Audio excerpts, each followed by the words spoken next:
Hey, this is Jimmy from BeeGreen Recycling and Supply. We're here at our rental department to go through some key features and safety tips to help make your rental experience smooth and successful. Today, we're going to cover our pressure washer. Before using any of our rental equipment, be sure to read the operating manual and warning labels. We've conveniently placed a QR code on each piece of equipment that will help you navigate to the operator's manual and safety instructions. All right, let's go through the process of running this pressure washer. Before getting started, make sure you're wearing the personal protective equipment recommended by the manufacturer. First, check the fluid levels. 1 full tank of fuel is included in your rental.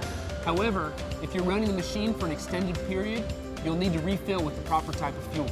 Place the pressure washer in a safe, open area visible to the operator.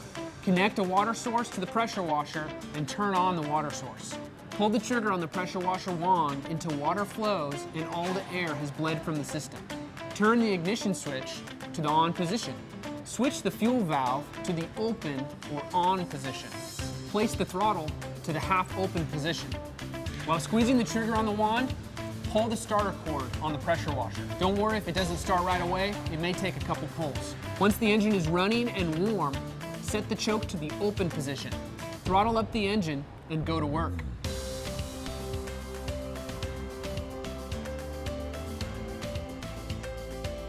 When your job is finished, turn the ignition switch to the off position. Release the pressure in the system by squeezing the trigger on the wand.